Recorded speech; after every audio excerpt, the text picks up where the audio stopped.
This is a true story. No one believes me, but I know what I saw, and the following is an accurate accounting of that one summer night. In the summer of 1973, my baby was around 18 months old. We lived in an older wood-framed house in the South Texas coastal area. We had lived there since early 1972. We didn't have central air conditioning, and the only room that had an air conditioner was the den. At night, we, my husband, 2 daughters and myself, slept in the den. My husband and I slept on a full-size mattress on the floor. My daughters each had a foam cushion for a bed, which also was on the floor. There were 2 doors to the den. One door led to the outside, the other led to the hallway and the front part of our house. Both doors were solid. There were 2 sliding windows with lined curtains. At night, with the lights out, doors closed, and drapes pulled, the den was as dark as a cave. So dark, in fact, that you could not see your hand in front of your face. On this particularly hot, humid South Texas night, I woke up to the sound of my youngest daughter crying. I rolled off my mattress and crawled on hands and knees towards her foam pad to comfort her. Before I reached her pad, I saw her in the middle of the room. As I crawled towards her, she rolled away from me. It wasn't until I reached her sleeping pad that she stopped rolling away and sat up. At the same moment that she sat up, I touched her. She was asleep on her pad. What I had thought was her rolling away from me had disappeared. This is my story, and I'm 100% sticking to it. Remember when I said the room at night was as dark as a cave? I decided what I saw was energy. I mean, it had to be. Why else could I see it? As far as I could find out, there were no deaths of a very young child. I really thought I'd seen a ghost. When I laid back down, my heart was pounding. There is no way I could have dreamed it. I've explained what happened to myself in the following manner. My baby was only around 18 months old. She wasn't old enough to know how to control her mind, and therefore, part of her mind, the part that older humans shut off, was able to send energy out in what could be called an out-of-body experience. I know this sounds crazy. If you have a better explanation, I would love to hear it. I know I saw something that I thought was my baby. I know when I touched my baby and disturbed her sleep, what I saw disappeared. I know I did not dream this.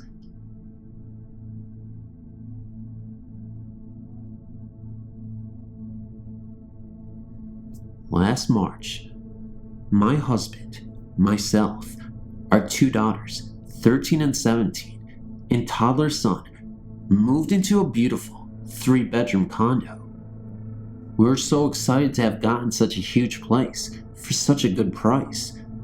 Looking back, I'm so glad we rented and opted out of buying it.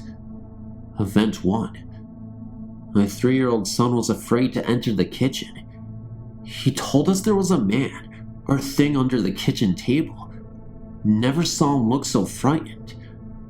Event number 2. I was in my walk-in closet, kneeling on the ground, arranging shoes, when I felt something hit my back. I thought my toddler had run into me. I turned to see what was wrong, and no one was there. Very creepy feeling. Event number 3. My oldest daughter tells me that she has been seeing a black shape moving in the darkness of her room in the middle of the night and sounds in the closet. She says she just ignores it and it goes away. I'm scared for her. My husband either doesn't sense anything creepy or won't admit to it. But in event number 4, my oldest hears something scathing at her window. She opens the curtains and sees a huge crow hovering at her window, scratching on the window. 2 nights later, my 14-year-old daughter runs into my room because the bird is at her window. A few nights later, I hear scratching at my bedroom window. I feel watched. I don't get up to check. Notice a presence near the long dark hallway. I find myself anxious to get past that area of the house. I feel a sickly evil presence, like something that enjoys seeing us suffer. During the 3 months we lived there, we had the worst luck. I lost my job. Our car got towed away, then broke down for good. Our PG skyrocketed from a normal bill of $75 a month to $600. We never used more electricity. We became sickly and irritable. We couldn't afford to stay. We couldn't afford to move. So we packed up and moved into my mother's house. As the days passed, our luck changed for the better, and the black cloud of despair lifted. We look back now and feel that whatever is in that house drains everything good and is evil. I researched the history of the tenants and found no one lasts long living there, and bad luck has happened to all who live there. That's as far as I will go. I'm afraid to look any further. I don't want to know.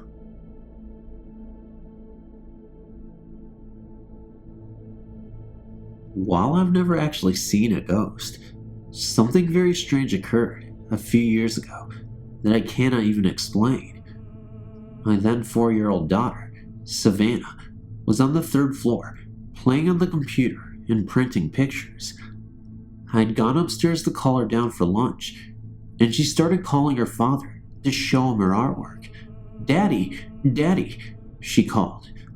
I had to remind her that Daddy was working and not at home, as was the norm, but she insisted he was here. After a few rounds of, "Honey, listen, he's at work," she asked me, "Then who is that man?" My daughter was not prone to imaginary friends, and I asked her, "What man?" Savannah replied, "Who was that man at the bottom of the stairs?"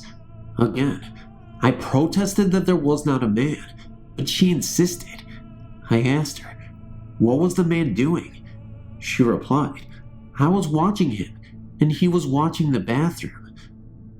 When I asked her what happened to the man, because I certainly didn't see him, she replied, "He disappeared."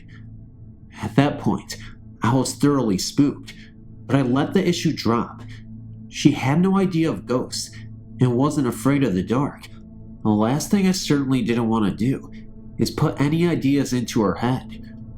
Nothing more was said, but a few days later, out of the blue, my daughter asked, "Mommy, what happens if the man comes back?" I told her she should come call me if she saw him again, because he doesn't belong here.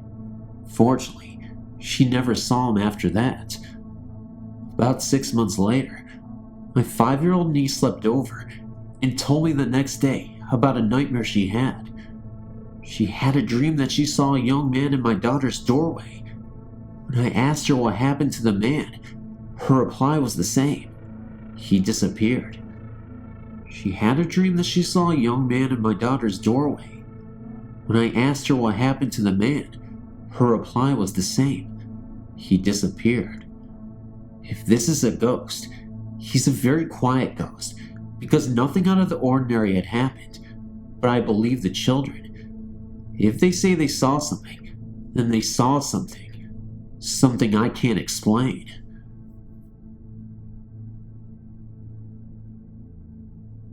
A few years back, my stepmother was dating a man other than my father. This man had a friend that needed them to house it while they went on vacation for a couple of days. The family that lived in the house consisted of 2 parents and a 6-year-old daughter. All the bedrooms and bathrooms were upstairs, and the kitchen, living room, and the den were downstairs. When my mother walked into the house, she immediately had an overwhelming urge to leave the house. She felt uneasy and uncomfortable. She was sick at the time, so she thought that her feelings might have been off. Her boyfriend decided to run her a bath. When he came back down, his face was flushed. She asked him what was wrong, and he replied, "Nothing at all, darling. You go get in your bath." So she went up and took her bath. The whole time she was upstairs, she couldn't help but feel like something was with her. When she was done, she walked downstairs and sat with her boyfriend. She told him how she was feeling and said that she wasn't sure if she was able to spend the night. When he heard this, he replied to her, "Honey, when I went upstairs to run your bath, as I closed the bathroom door, which if you opened the door, it blocked the bathroom doorway. After getting you a towel, there was a deep black shadow lingering in your daughter's bedroom doorway, which was across the bathroom doorway. It didn't have a specific shape, but it had specific red eyes that glowed ever so bright. All I could say was, 'You don't scare me. The power of the Lord protects me.' Over and over I said this. After about the 6th time of saying this, it turned into the girl's bedroom and lurched across the floor into the closet. The door was shut. My mom was so scared that she left the house immediately. Later she got upset because he let her go upstairs after what he had seen.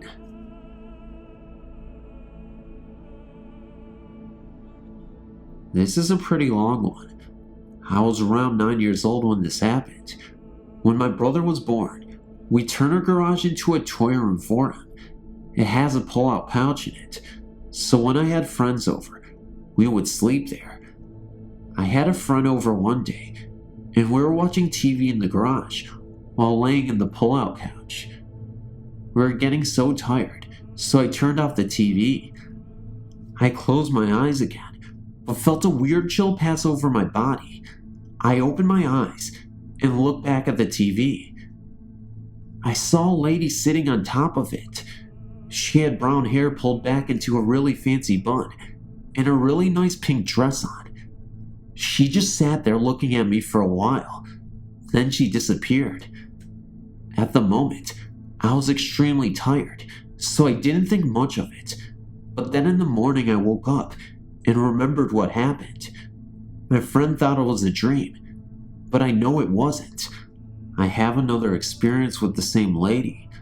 I had a different friend over this time, and this was when we were older, so we didn't sleep in the garage anymore. I still have a fridge in there though. So my friend and I went in there to get a soda from the fridge at about 9 at night. We opened the door, and there was the same lady sitting on the same TV. My friend and I both saw her, so I know it wasn't a dream. We flipped the light on and looked back at the TV. She was gone. After this, I got kind of scared. My friend and I got soda and got the hell out of there.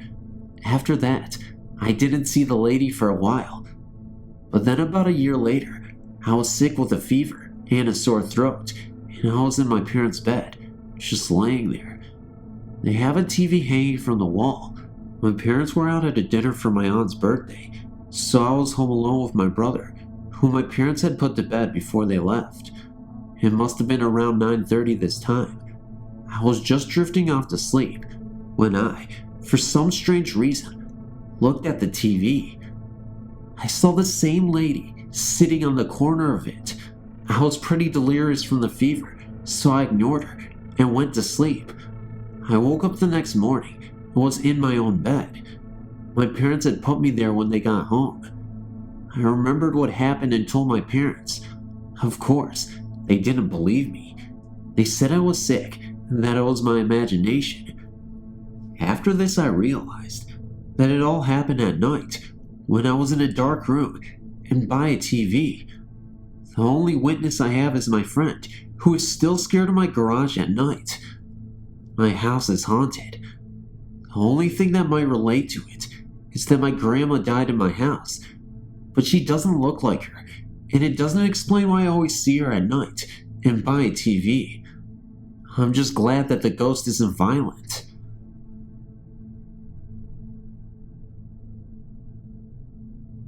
When I was about 4 or 5, my mom's husband moved us to Pueblo, Colorado. We moved into what I guess was an apartment building, but to me, it looked like a giant house. I think it was really old. My memory of what the outside of the house looked like is kind of blurry. It seemed like it was 2 or 3 stories, with a Victorian kind of build. At the same time, it looked Adobe style too, like the walls were made out of clay. Our apartment was in the lower right corner, if you were facing the house. We had a 1-level apartment, and part of the basement down below. You could tell whoever owned the place tried making the basement into a room.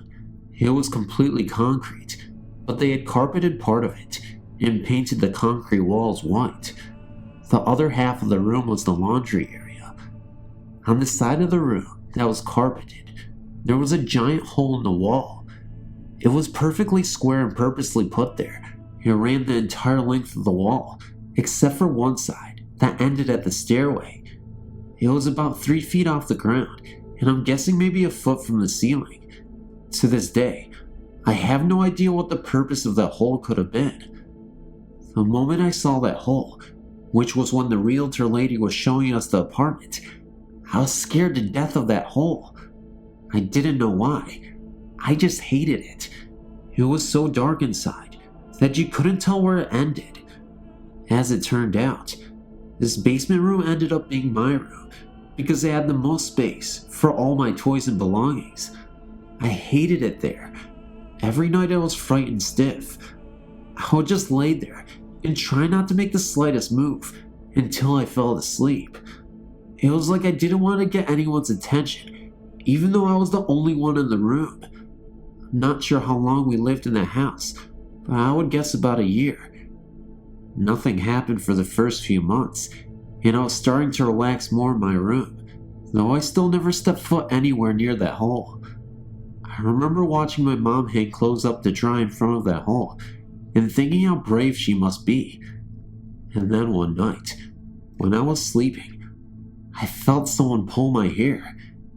It wasn't just a little couple hairs getting caught under my head either.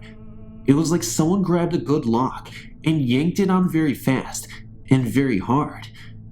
It hurt quite a bit, and it jerked me awake. I automatically looked up towards the hole in the wall, and I saw from the back what appeared to be a very tall, very wide man. He was wearing a big black coat that looked old-fashioned. I'm not a fashion or history expert, but I would guess it was 40s style. This is kinda silly, but when I look back at the image of him I still have in my head, his coat kinda reminded me of Dick Tracy's style. That's the only example I can think of. He walked very slow and swayed from side to side, and as he did so, he walked straight into that hole. I immediately ran upstairs for my mom, but she worked graveyards at Dunkin' Donuts and wasn't home. It was just her jerk husband, and I didn't like him. So I went to lay on the couch in the living room, but before I got there, I got this feeling that I should stay away from the couch and the living room in general. So instead, I went and laid on the floor in front of my mom's bedroom door. I think I might have dozed off, I'm not sure, but eventually, I got really cold. I decided to be brave and sit on the very edge of the couch, closest to the kitchen, which is where I was. My mom's bedroom was on the opposite side of the kitchen, across from the living room. The couch had a blanket on it that I wanted to cover up with. As soon as I sat on the edge of the couch, the man appeared again. He walked through the door, literally right through it, and was moving slowly towards me. He wore the big black coat and had a long, bushy dark brown beard that covered almost all of his face. The hair on his head was shaggy and dark brown as well, and he may have been wearing some kind of cap. He had his arms stretched out and was pointing at me. He was either moaning or I just couldn't understand what he was saying, but it seemed more like he was trying to make words, but simply couldn't.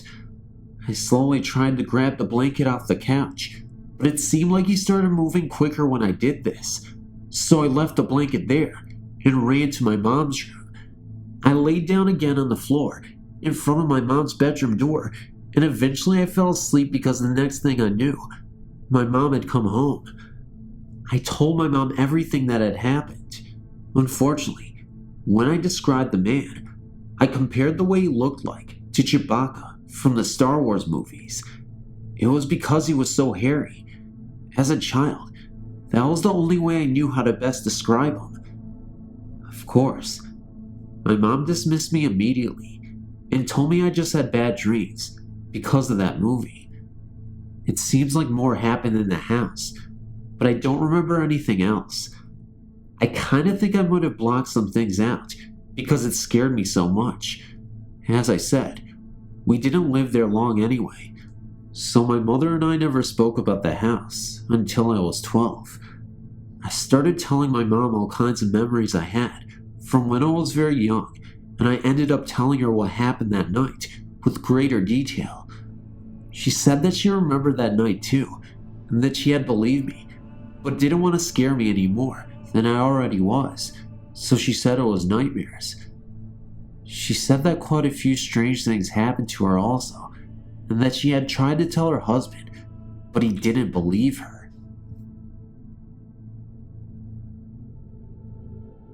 In the later stages of YouTube's future, if you never even commented, liked, shared, or subscribed to Phantom of Darkness channel, then you would never be able to go on YouTube and access it.